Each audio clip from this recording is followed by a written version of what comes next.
Hello दोस्तों, veterans, नमस्कार।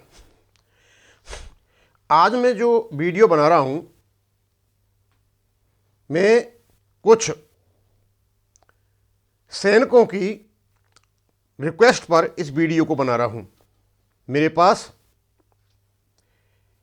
Honorary ranks के विभिन्न ऑनररी रैंक्स के फ़ोन कॉल्स आ रहे हैं। मेरे चैनल पर जो मेरे वीडियो हैं उन पर वो कमेंट्स भी डाल रहे हैं और वो चाहते हैं कि उनके बारे में मैं एक वीडियो बनाऊं। मैंने सोचा, मैंने उनकी बात को ध्यान से सुना और काफ़ी गहराई से सोचने के बाद मैं इस निष्कर्ष पर पहुंचा कि हाँ, ऑनररी रैंक्स का एक वीडियो बनाना चाहिए जो भारत सरकार तक पहुंचे और इनकी क्या मंशा है उनको बताए। और काफी कुछ सोचने के बाद मैं इस निष्कर्ष पर भी पहुंचा कि ऑनररी रैंक्स को एक सुंदर प्रावधान बना करके सुंदर बना दिया गया, लेकिन उस रैंक का उनको भुगतान न करके पेंशन का उनकी आत्मा को ही बाहर निकाल दिया गया। एक सैनिक जब फौज में भर्ती होता है, मैं सैनिक की बात कर रहा हूं, सिपाही की नहीं। सिपाही एक रैंक होता है। सैनिक सिपाही से लेकर के जनरल तक सब सैनिक ही होते हैं। अपने पूर्ण समर्पण के साथ, पूर्ण त्याग के साथ अपनी सेवा का निर्वहन करता है। पीछे घरबार को छोड़ते हुए, अपनी सुख शांति को छोड़ते हुए, अपनी सभी सुखों को छोड़ते हुए इस देश की सुरक्षा और एकता, इस देश की संप्रभुता, इस देश की सुख और शांति के लिए अपने जीवन यापन को बलिदान कर देता है। बस उसकी थोड़ी सी एक मंशा होती है कि अच्छी तनख्वाह मिले, उसे प्रमोशन मिले, उसे इज्जत मिले, उसे गरिमा मिले। और इन सब चीज़ों को इसको दिलाने के लिए उसका घर, उसका परिवार, उसका गांव, उसका देश, उसकी सरकार और यहां तक कि उसके जो कमांडर्स हैं पूर्ति करने के लिए प्रयत्नरत रहते हैं। अब इनकी जो तनख्वाह है वो तो सर्वविदित है,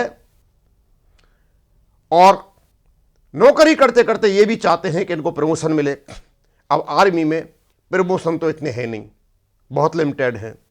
ऑफिसर्स का टाइम स्केल प्रमोशन होता है, उनको मिल जाता है, लेकिन इनको नहीं मिल पाता। लेकिन बहुत अच्छी सर्विस करने के बावजूद भी, अच्छे शासन के साथ सर्विस करने के बावजूद भी, लंबी सर्विस करने के बावजूद भी इनका प्रमोशन नहीं हो पाता। लेकिन फिर भी इनका मनोबल नहीं टूटे। उस मनोबल को टूटने से रोकने के लिए जब ये रिटायर होते हैं तो इनको एक रैंक दे दिया जाता है जिसे हम ऑनररी रैंक कहते हैं। एक सम्मान का रैंक होता है, ऑनररी रैंक होता है, और इससे ये खुश होते हैं। मेरे पास मेरे कुछ ऑनररी रैंक वालों के फ़ोन आए। वो कहने लगे, सर इस ऑनररी रैंक का फ़ायदा क्या है? जिस रैंक में हमको ऑनररी मिला हुआ है, जब उसकी पेंशन ही नहीं मिलती है तो ये तो ऐसे हो गया जैसे शरीर से आत्मा को निकाल लिया गया हो।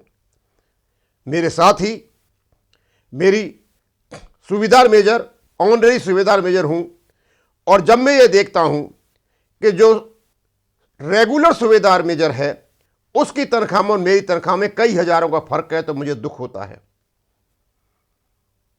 रात और दिन में यही सोचता रहता हूं कि मुझे भी उतनी पेंशन कम मिलेगी तो क्या सर, मैं बुजुर्ग होऊंगा तब तक इसी चीज को साथ ले जाना पड़ेगा। बात तो उनकी सही है।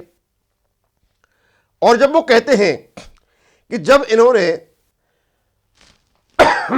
ऑनररी रैंक को, नायब सूबेदार को रेगुलर नायब सूबेदार के बराबर मान रखा है, फिर हमको क्यों नहीं मानते? उनकी बात भी सही है। अब मैं थोड़ा सा ये बताना चाहूंगा, क्योंकि इस चीज को या इस वीडियो को जो मैं बना रहा हूं ये खास मकसद से बना रहा हूं। अब मैं बताना चाहूंगा कि सेना में ऑनररी रैंक किस किस को मिलता है। ऑनररी नायक होते हैं, ऑनररी हवलदार होते हैं, ऑनररी नायब सूबेदार होते हैं, ऑनररी सूबेदार होते हैं, ऑनररी सूबेदार मेजर होते हैं, ऑनररी लेफ्टिनेंट भी होते हैं, और ऑनररी कैप्टन भी होते हैं। इस रैंक को पाने के लिए लोहे के चने चबाने पड़ते हैं। यानी ये ऑनररी उसी व्यक्ति को मिलता है जिसका कैरेक्टर, कंडक्ट, सर्विस बिल्कुल पाक साफ हो। हर एक को नहीं मिलता है। बहुत ही इज्जत की बात है। लेकिन इज्जत के साथ साथ ये आशा करते हैं, ये सोचते हैं कि इनको उस रैंक की पेंशन भी मिले, लेकिन इनको पेंशन नहीं मिलती है। और हम देखते हैं कि जो पेंशन है ऑनररी सूबेदार को सूबेदार की नहीं मिलती, ऑनररी सूबेदार मेजर को सूबेदार मेजर की नहीं मिलती, और जो ऑनररी नायब सूबेदार हैं उनका सब कुछ होने के बावजूद भी उनका ये मानते हुए कि हां रेगुलर नायब सूबेदार का पेमेंट होगा, उनका पेमेंट नहीं हो रहा है। और जो ऑनररी लेफ्टिनेंट कैप्टन हैं उनको तो 7वें वेतन आयोग में इस प्रकार धाराशायी किया गया है जैसे उनका कोई अस्तित्व ही नहीं हो। आज हम इन्हीं चीज़ों पर बात करेंगे।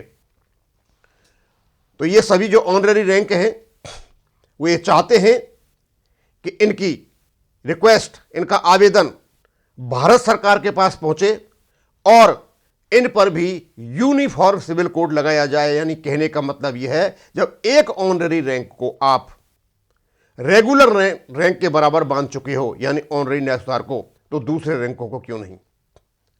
जब आप ऑनररी लेफ्टिनेंट और कैप्टन की मिनिमम फिटमेंट टेबल को फायदे के लिए रेगुलर लेफ्टिनेंट कैप्टन को ट्रांसफर कर सकते हो, तो इनको क्यों नहीं।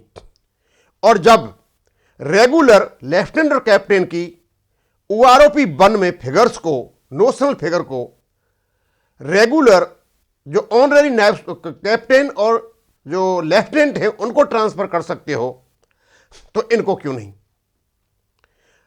हम सभी प्रबुद्ध जगत के व्यक्तियों से, चाहे वो लोकसभा में बैठे हुए MP हों, राज्यसभा में बैठे हुए MP हों, या भारत सरकार के मंत्री हों, या राज्य सरकार के चीफ मिनिस्टर्स हों, या उनके मंत्री हों, या रक्षा मंत्रालय में बैठे हुए नौकरशाह हों, या DSW के अधिकारी हों, या CGDA के अधिकारी हों, PCDA के अधिकारी हों, और इवन जो कोर्ट में माननीय जस्टिसेज बैठे हुए हैं, चाहे माननीय सुप्रीम कोर्ट के हों, चाहे माननीय हाई कोर्ट के हों, चाहे माननीय लोअर कोर्ट्स के हों, सभी से हम यह अनुरोध करते हैं कि कोई ना कोई तो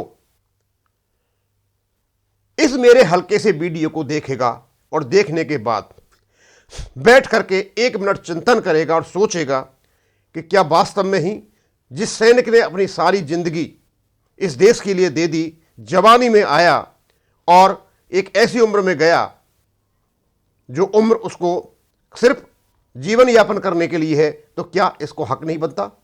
क्या ऑनररी रैंक जिस रैंक में दे रखा है, क्या उसका पेंशन का हक नहीं बनता। हाँ, उसका हक बनता और भारत सरकार ने माना भी है। अब मैं एक बताना चाहूंगा कि जो ऑनररी नायब सूबेदार हैं इनको मान लिया गया है, चंडीगढ़ AFT ने माना, रक्षा समिति के जो चेयरमैन हैं रक्षा मंत्री जी श्री राजनाथ सिंह, उन्होंने माना, DSW ने माना, PCDA ने 631 सर्कुलर निकाला, लेकिन उनका भुगतान नहीं हो रहा है। हल्का सा काम है, वो हल्के से काम को ये नहीं कर पा रहे हैं। हम ये मान के चलते हैं कि 631 सर्कुलर एक भारत सरकार का एक लीगल डॉक्यूमेंट है, एक लॉफुल डॉक्यूमेंट है जो PCDA ने निकाला है, और जो केवल DSW के लेटरों के बाद ही निकलता है, और DSW का मतलब होता है रक्षा मंत्रालय। तो इसका परिपालन क्यों नहीं हो रहा है। बार बार हमने लेटर भी लिखे, बार बार हमारे पास ऑनररी नायब सूबेदारों के फोन भी आ रहे हैं, और वो चाहते हैं इनको भुगतान हो। सीधा सा भुगतान है, 1/1/2006 से लेकर 30/6/2009 तक 568 सर्कुलर लागू कर दो। 1/7/2009 से लेकर 30/6/2014 तक 430 सर्कुलर लागू कर दो, और 1/7/2014 के बाद OROP लागू हो जाती है, वहां से वो लागू कर दो। उनको लागू नहीं कर रखा है। और सबसे बड़ी विडंबना तो यह है कि OROP 1 में एक्स ग्रुप के न्यायस्थानों को, ऑनरेरी न्यायस्थानों को रेगुलर न्यायस्थान के बराबर OROP दी गई, लेकिन वाई ग्रुप के न्यायस्थानों को छोड़ दिया गया। अब यह सौतेला व्यवहार क्यों हुआ हमें पता नहीं। और जो ऑनरेरी लेफ्टिनेंट कैप्टन हैं 1/1/2016 को, उनकी पे को इस प्रकार फिक्स किया गया कि उनको बहुत बड़ा नुकसान कर दिया।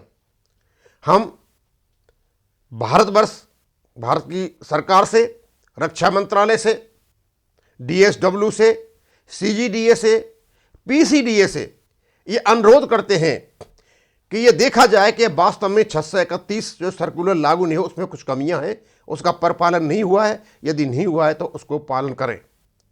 और दूसरे, हमारे जो ऑनरी रैंक के जो दूसरे रैंक हैं, जो बेहद चिंतित हैं कि उनको ऑनरी दे दिया गया लेकिन उसकी पेंशन नहीं दी गई, वो भी उनको दिया जाए। उनको सुंदर परिधान केवल ऑनरी रैंक का न पहनाया जाए, उसके साथ साथ उनकी आत्मा यानी उनकी पेंशन का भी उनके अनुरूप भुगतान किया जाए। और नहीं है तो इसके नियम बनाए जाएं, जिस प्रकार ऑनरी रैंक के बनाए गए हैं, ऑनरी न्यायस्थान के बनाए गए हैं। और ऑनरी न्यायस्थान को सिर्फ एक्स ग्रुप को तो देना शुरू कर दिया और वाई ग्रुप को नहीं दिया है। और दूसरा, हमारे पास ऑनरी न्यायस्थान के भी फोन आ रहे हैं, उनको आशंका है कि 631 सर्कुलर निकलने के बाद भी उनके साथ भेदभाव होगा, यानी जो OROP लागू होगी उसमें वो वही करेंगे जो OROP 1 में किया है, यानी वो उनमें भी उनके लिए जो पेंशन है वो रेगुलर न्यायस्थान की नहीं देंगे।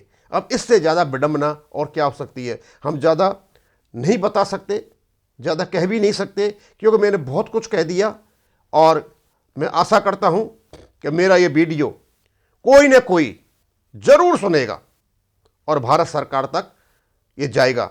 और हम तो ये चाहते हैं कि जो भी अपोजिशन के लीडर्स हैं वो भी इसको सुने और अपने स्पीचों में इस चीज़ को कम से कम लाएं कि जो आपने सर्कुलर निकाल रखे हैं उनका परिपालन करें, और जो ऑनरेरी रैंक जिसके साथ रैंक के साथ लगा है उसकी पेंशन उसको मिले। ये बहुत ही अच्छी बात होगी। थैंक यू, धन्यवाद।